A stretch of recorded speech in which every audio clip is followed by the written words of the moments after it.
Welcome to Well Read. I'm your host, Justin Chapman. Thanks for being here. Let's welcome our guest today, Irish journalist Rory Carroll of The Guardian.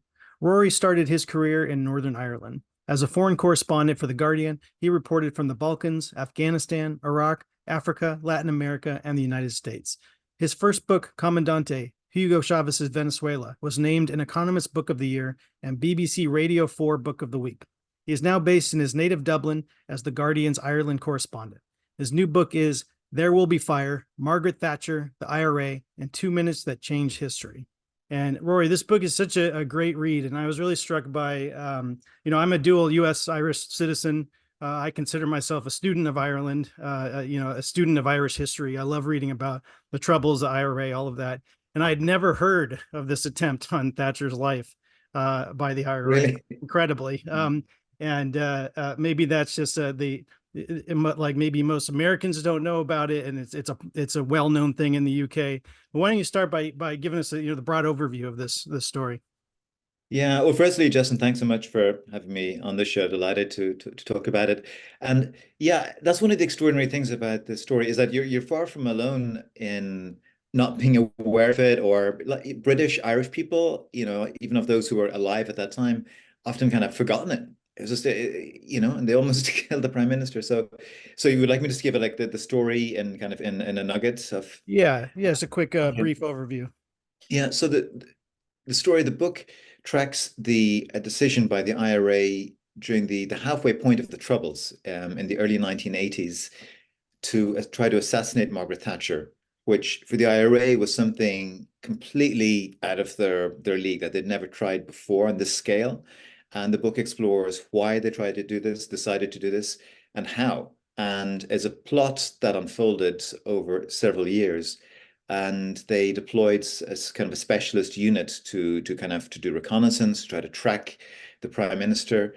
And the book follows kind of the intrigues of the IRA of doing that up until then, the moment of the attempt itself, which happened in October 1984. Spoiler alert: Margaret Thatcher survived, but they came extraordinarily close. I mean, Mhm. they blew up the hotel where she was staying. And I mean, the book goes into the physics, the geometry of just how close they came, and then the aftermath, when then it becomes into one of the largest manhunts in British history. So it's kind of literally a kind of a TikTok countdown narrative. Um, but the key thing in the book is that we experience the story through a handful of characters. Mhm. One, of course, is the bomber, Patrick McGee, an IRA man, and who he was, his background, why he joined the IRA, and his process. In a IRA terms, he was sort of like a commando working behind enemy lines. And then on the other side, we have, of course, Margaret Thatcher herself. And then we have the police who ended up trying to try to catch McGee. So the story is kind of an ensemble cast of how these lives collided through this plot. And a lot of these people are still alive, and you spoke to them. Did you get any pushback from any sides of this conflict when reporting for this book? It's such a touchy topic. The first challenge was finding people. Fortunately, in a storytelling sense, this was in a sweet spot that, although it's happened around 40 years ago, these events, there's still enough people alive around today to talk about it. And once I was able to find people on both sides, and the kind of ex-IRA men, and then also the police and former, Margaret Thatcher's aides and colleagues, I had to gain their trust. Really, that was the main thing, because who was I? Why was I, digging this stuff up? And some people were actually very happy straight off the bat to talk about it. They felt in some cases the police, once they felt that I gained their trust, they wanted to talk. They felt this was a story they'd never really told. And they were, in some cases, they're very proud of their roles of what they did. In the case of the IRA side, McGee himself was much more. I did speak to him, but he was much more cagey, Mhm. and he really didn't want to go into the details of the operation. But there were other people in the IRA around him, who did talk about the operation in detail. So, and I think because partly some of them are quite elderly, they're near the end of their lives, and some of them feel that they just want to get their story off their chest. Mhm. So, it was yeah, it was a fascinating reporting process for me. Yeah. And so tell us about the bombing itself, how they set it up, what happened, what was the aftermath of the explosion itself. So the IRA knew that there was one place every year where Margaret Thatcher would be. That would be at the Conservative Party conference, which at that time, the 1980s, would alternate. Some years it was in Blackpool, a coastal resort. Other years it was in Brighton. And they knew the hotel that she would normally stay in. And so they thought, okay, well, we know where she's going to be over 3 nights of the Tory Party conference, which happened in October every year.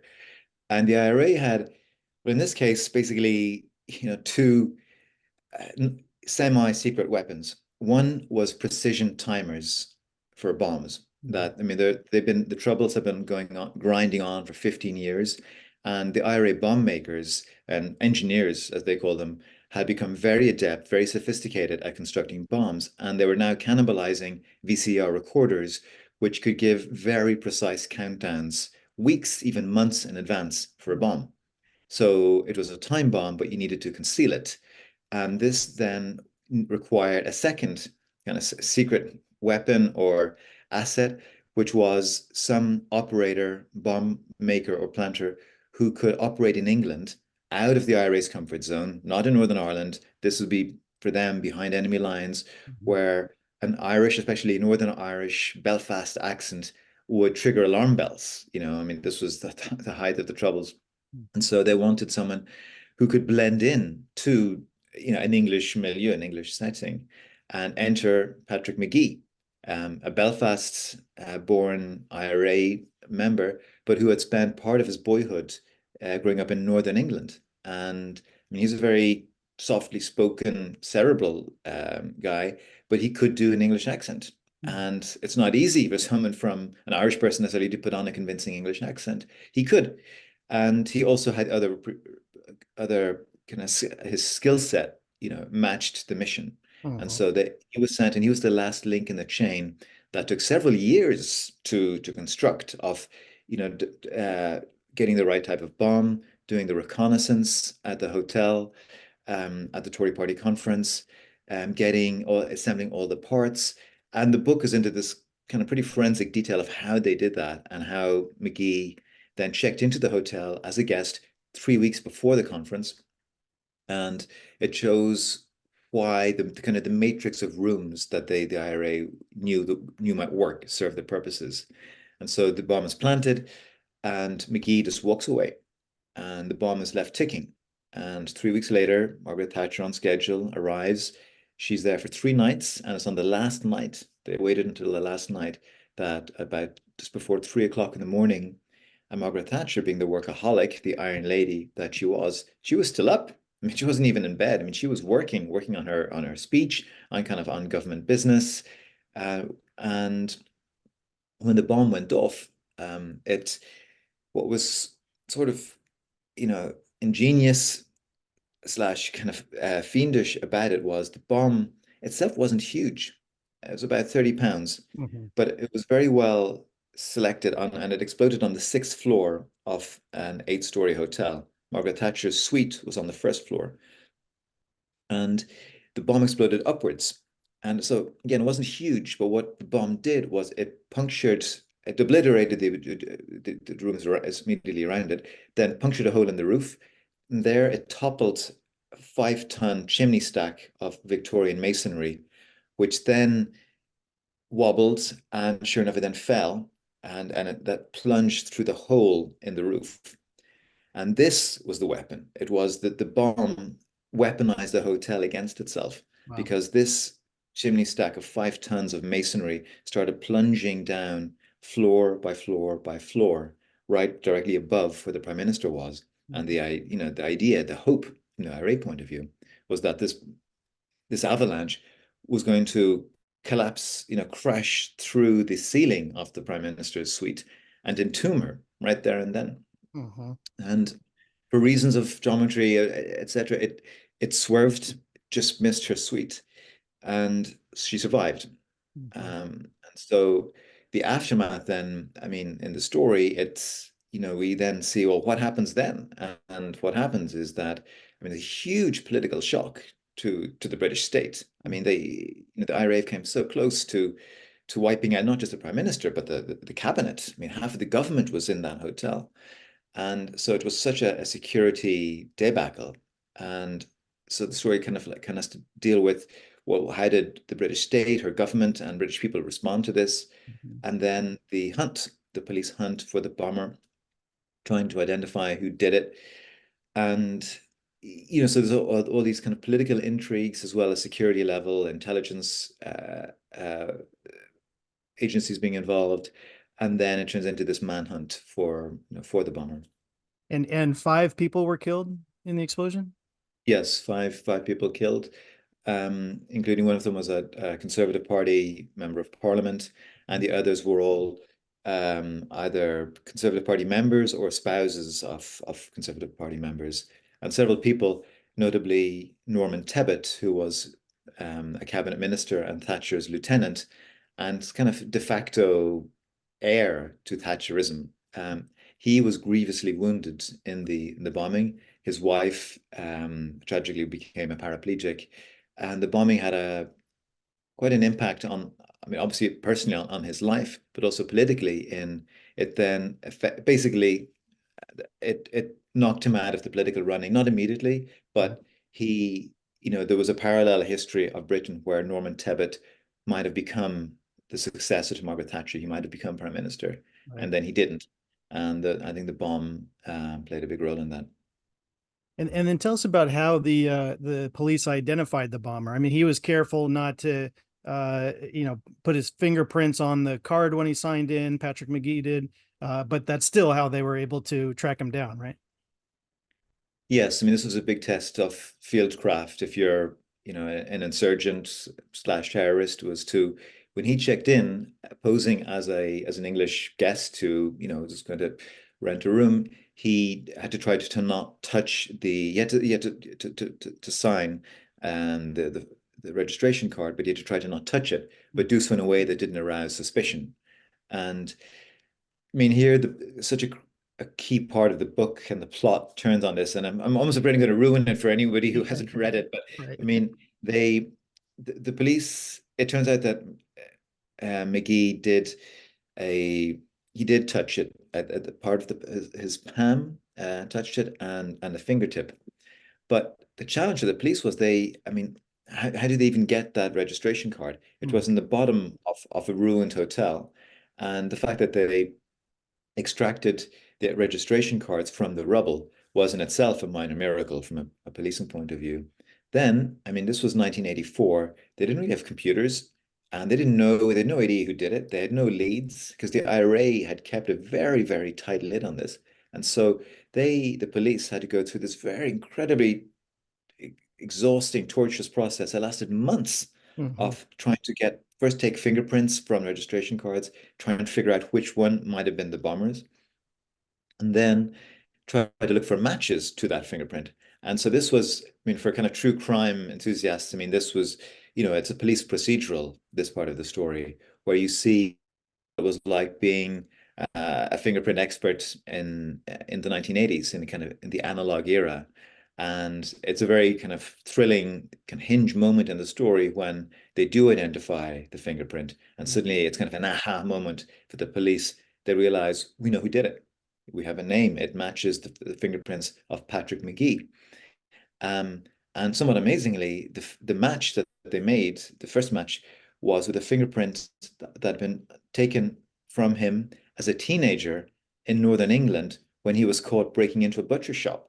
And he was part of, a kind of, small little gang, and they had, did some kind of mischief, and they'd been caught by the police when he was 15 years old. Mm. That fingerprint then came back to kind of to haunt him Wow. all these decades later. And so again, that's just one of the many kind of extraordinary threads in the story. Hmm. And then he might have not been caught at all if he didn't go back to England, right? He had gone back to Ireland, right? And then was going back to England for more operations after that. That's right. I mean, he after planting the bomb in the Grand Hotel in Brighton and walking away. He then went into hiding in Ireland. He went across the Irish Sea again, and he was lying low, very sensibly so, because he knew he was one of the very few people in the world who knew that a bomb was going to explode that night. And once the bomb did explode, and he was in kind of in a hideout in Cork, he, in the immediate aftermath, kind of nothing happened in terms of the police. It appeared they had no leads. And the days and weeks that followed, it seemed like he'd kind of got away with it because his name wasn't kind of flashed in police bulletins. His mugshot didn't appear on TV. Have you seen this man? None of that. And it appeared that he got away with it.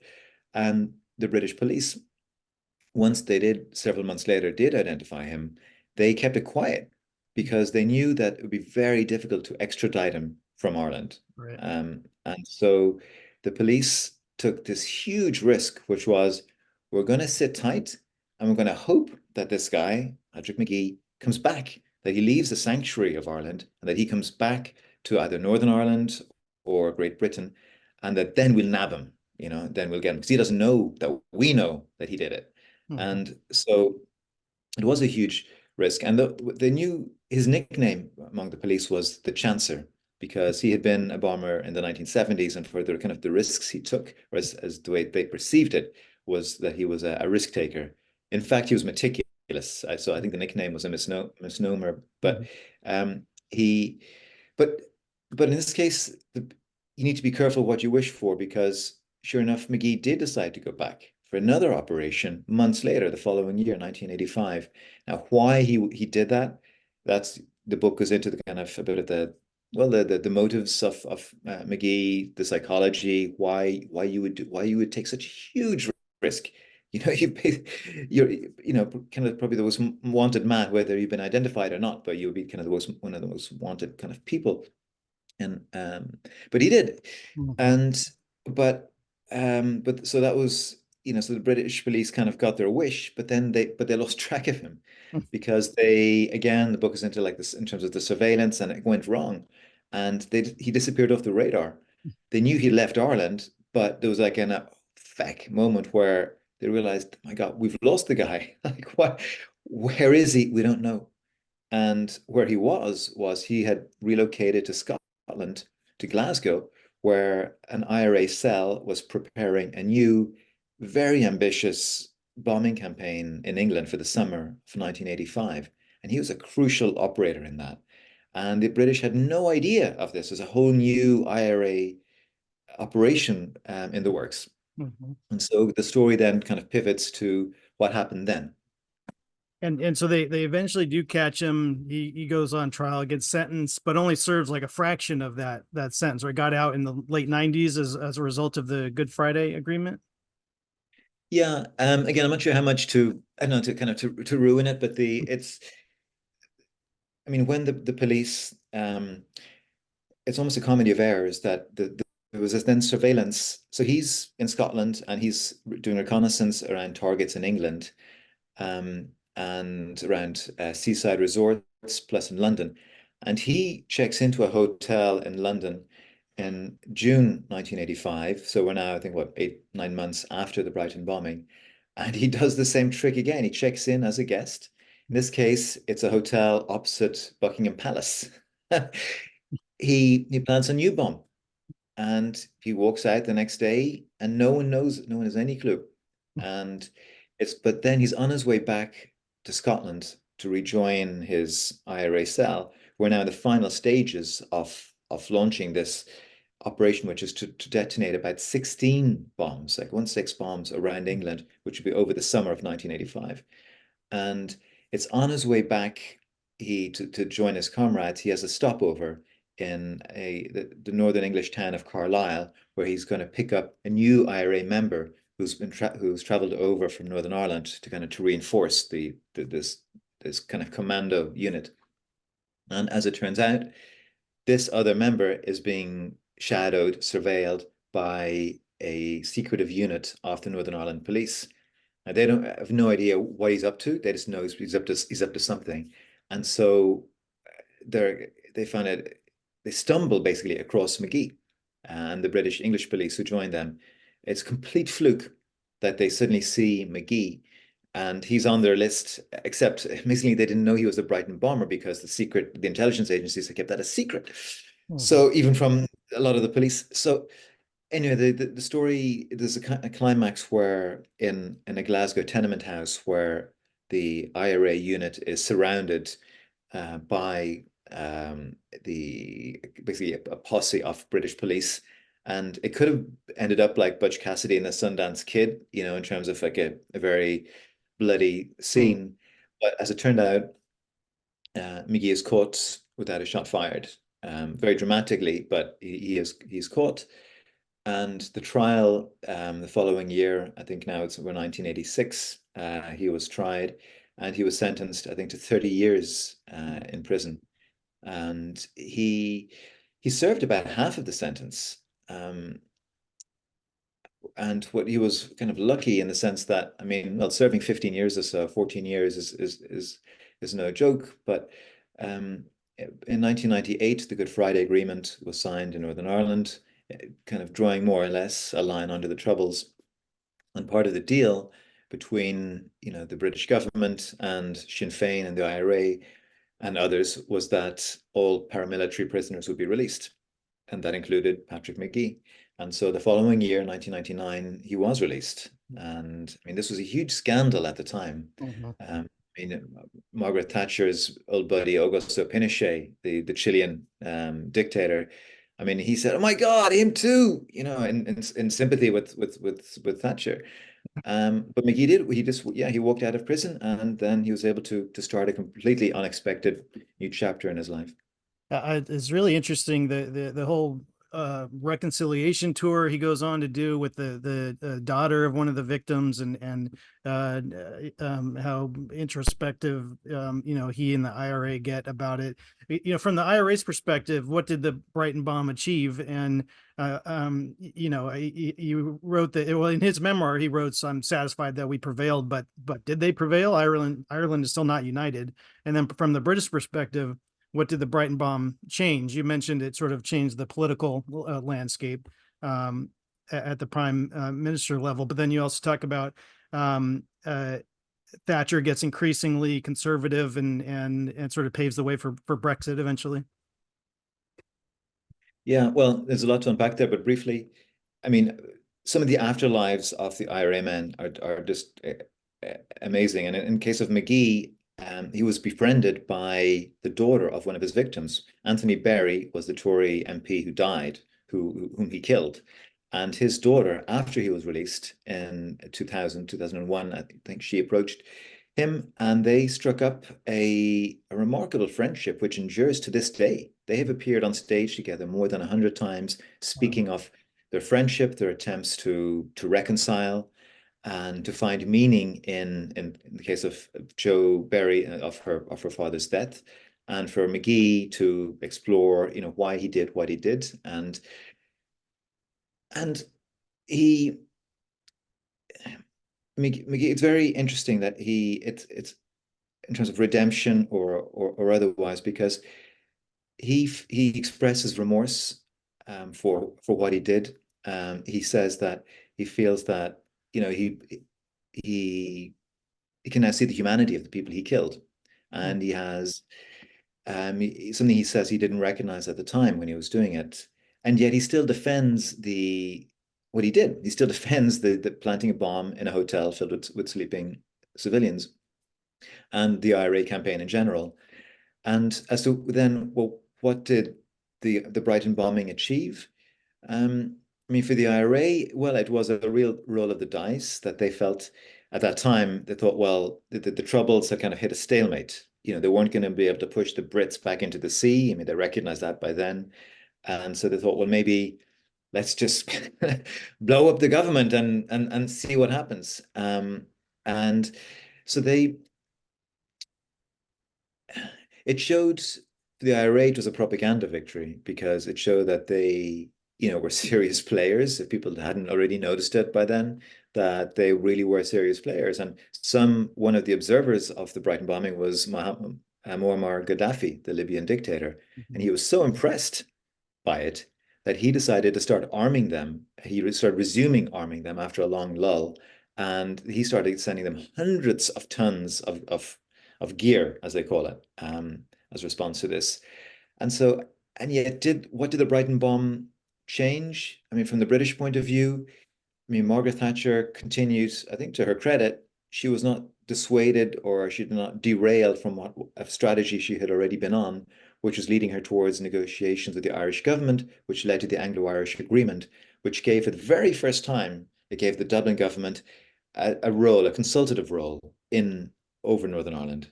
And, looking back, you can see that that was in some ways set a template or a foundation stone for what would later become the Good Friday Agreement.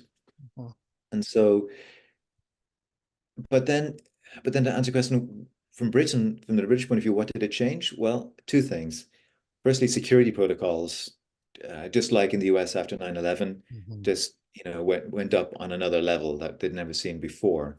And to this day, we see that in if you're trying to get into Westminster, the Houses of Parliament, the seeing the police um, with with machine guns and so on. So, and the second thing is that those security protocols, in a sense, further isolated Margaret Thatcher. I mean, she was already becoming, and this happens to any ruler if they're in office long enough, over time you gradually kind of lose touch with, the everyday. You inhabit a bubble. And certainly after the Brighton bombing, I think that solidified and accelerated that process for her because she, although in public she's very defiant, and gave a bravura display of defiance against the IRA. But privately, just like a human being, I mean, she was a bit affected by it. And I think then by her third term in office, she, was becoming more and more, yeah, isolated from her own colleagues, and from her own kind of advisors. And the later kind of hubris that we saw of Margaret Thatcher, in some ways, you can source it back not exclusively to the Brighton bombing, but certainly around that period is when she began to kind of be somewhat untethered from uh, I don't know, some of her colleagues, and that ultimately doomed her premiership because Mhm. it was a coup by her own people, who that toppled her. Right. Um, so it's a long-winded answer to your question, but lots of things change, and I think we're still the Ireland and the UK of 2024 in many ways is a product of the Mhm. Brighton bombing of 1984. Yeah, and just finally, this might be tough to answer, but if the IRA had been successful in killing Thatcher, how would that have changed history? Would the Good Friday have come into agreement? Would the UK have left Northern Ireland, or would they have pardoned, their position? Yeah, it's a fascinating counterfactual and ultimately unanswerable. Yeah. But I think, firstly, I mean, what might even the Cold War have taken a different form because Mhm. Thatcher, in the months after the Brighton bombing, she connected with this rising new, interesting Soviet future leader called Mikhail Gorbachev. And she thought, oh my God, this guy is the real deal. And it was she then alerted Ronald Reagan, said, "Look, pay attention to this guy Gorbachev. He's interesting. There's something going on here. You need to open your mind and ultimately open, your doors to that." And so she became this conduit to détente between Washington and Moscow. Now, without her, would that have happened anyway? Very possibly, but maybe it would have taken a different form. Now, Mhm. back in Ireland and the UK, what would her successor have done? What would a British Conservative Party leader in the aftermath of the assassination of Margaret Thatcher, how would he or she have reacted to to such shock? And I mean, it could have been another repeat of previous British errors of internment, of a huge kind of crackdown, unleashing the hounds across Northern Ireland, which would then in turn have created yet another reaction by the IRA and Republicans. Um, I think would the British have then just simply have kind of left Northern Ireland? No. Right. And I think, because just the demographics and the political situation. So I think even had they killed her, I don't think it would necessarily change the fundamentals of the conflict. Mm-hmm. Well, Rory, thank you so much. The book is There Will Be Fire. Everyone should go pick it up and read it. It's really fascinating read. And I really appreciate you taking time to come and talk with us about it. No, terrific, Justin. Thank you for those questions, and it's lovely to be here. All right. Thank you very much. Take care. Okay, before we go, let's check in with our senior toddler correspondent, Sienna.